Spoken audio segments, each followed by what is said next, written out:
जय हिंद, जय भारत, जय श्री राम। आज का हम विषय ये रखेंगे कि जो सनातनी कहे जा रहे हैं, जो हिंदू समाज के लोग कहे जा रहे हैं, ये लगता इसमें सब चूड़ी पहने हुए हैं, सबके सब कायर हैं। ये नालायक अपने को वीर समझते। इस समय राम जी मंदिर का उद्घाटन का समय नज़दीक आ रहा है। जैसे जैसे समय नज़दीक आ रहा है वैसे वैसे ये सब नालायक, ये कायर, उल्टा गलत बात धर्म ग्रंथों के ऊपर, श्री राम जी के ऊपर बोलते जा रहे हैं। एक कायर और चूड़ी पहनने वाले हम सनातनियों को इसलिए कह रहे हैं, सबको हमारी बात कड़वा जैसा लगेगा, लेकिन इनके ऊपर कोई लगाम लगाने की बात नहीं करता। इनकी माई अगर दूध पिलाई है तो सिखों के ऊपर, ईसाइयों के ऊपर और मुसलमानों के ऊपर कोई एक शब्द बोल के दिखा दे। और ये जो हिंदू कहे जाते हैं, सनातनी कहे जाते, ये एकदम इतनी कायर हो चुके हैं कि किसी के मुंह से एक शब्द नहीं बोलने की हिम्मत नहीं सुन रहा हो। इन सब को, जितने हिंदू और हिंदू देवी देवताओं के खिलाफ बोलते, इनको पीटने की ज़रूरत है। इनको मार खिलाने वाला कोई होना चाहिए। और हम ये देखते, एक स्वामी प्रसाद मौर्य हरामी से हरामी है, भैंसे के जैसे उसका शकल है।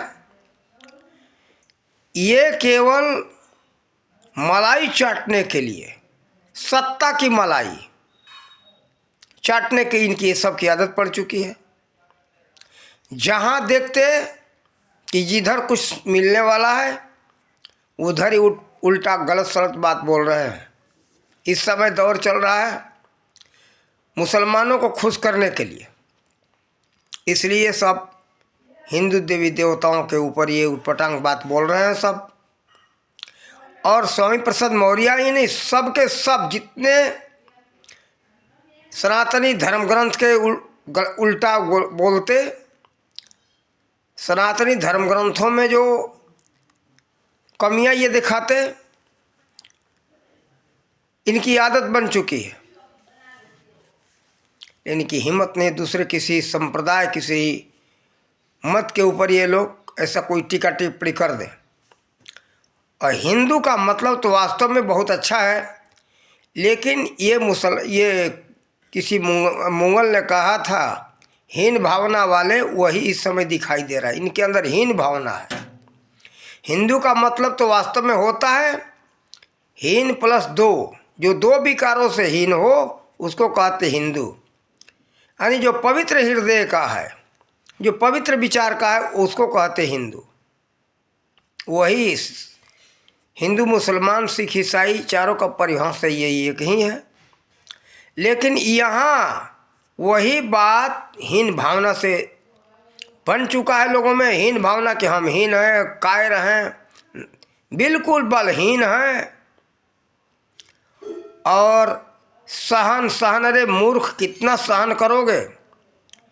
अस्तित्व नहीं रह जाएगा, कोई अपना मान सम्मान नहीं रह जाएगा, तो ये सहन करना किस काम का? हमारे महापुरुषों के ऊपर ये सब बराबर उंगली उठाते रहते, अपमान करते रहते। इनको कोई दंड देने वाला नहीं है, न कानूनी दंड, न प्रत्यक्ष रूप से लात जूते से, लाठी डंडे से कोई दंड नहीं दे रहा है, इसलिए अपमान हो रहा है। देखो, हमारे बातों को तो लोग कहेंगे कि ये व्यक्ति ललकार रहा है, लेकिन हमारी मजबूरी बन चुकी है, सहन नहीं हो पा रहा है क्या करें, हमारे ऊपर लोग कहेंगे कि इसके ऊपर मुकदमा चल, हमारे ऊपर मुकदमा चल जाएगा, लेकिन इतने उटपटांग बात बोलने वाले के ऊपर किसी की हिम्मत नहीं कि मुकदमा कर दे।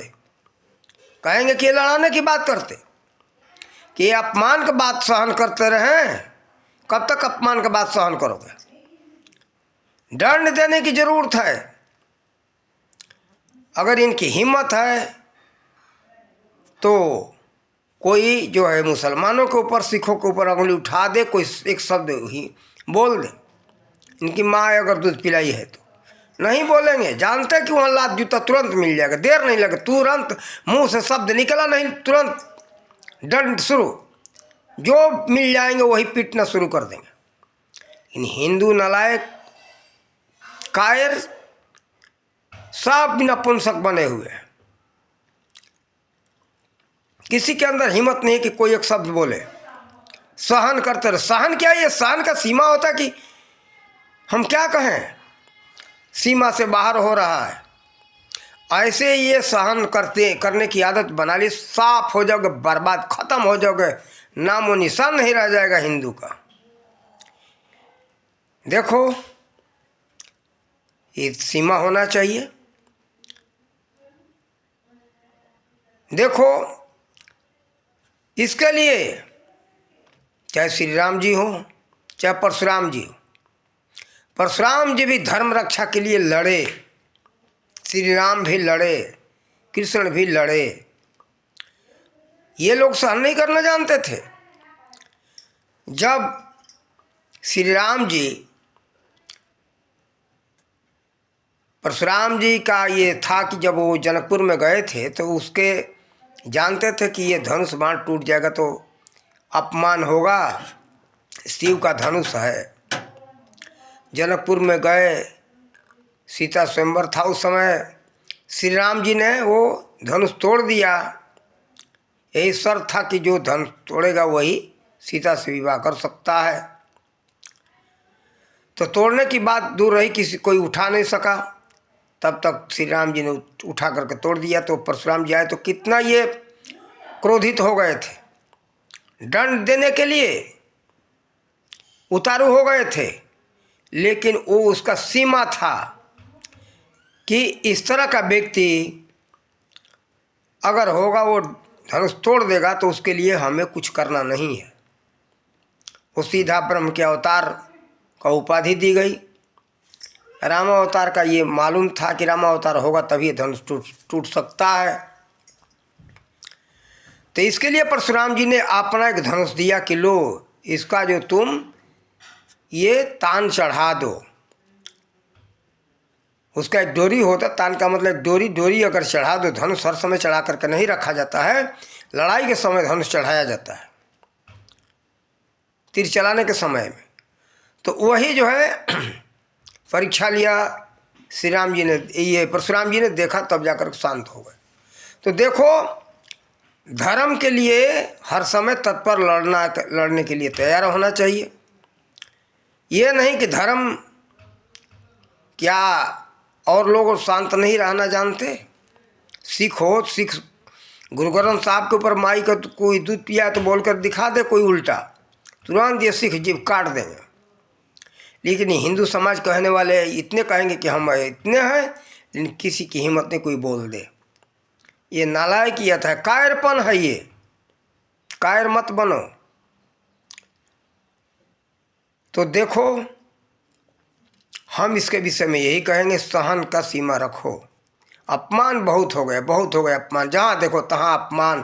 क्या ये सब बिल्कुल वही हो गए, कायर हो गए हो? कायर मत बनो, अब तैयार हो जाओ, नहीं तो हम बिल्कुल, अब क्या कहें, मुँह से भद्र शब्द निकलता ही जा रहा है। लेकिन हम यही कहेंगे, अभी से तैयार हो जाओ, अपमान बर्दाश्त मत करो, बहुत हो गया। इन्हीं शब्दों के साथ वाणी का विराम देते। जय हिंद, जय भारत, जय श्री राम।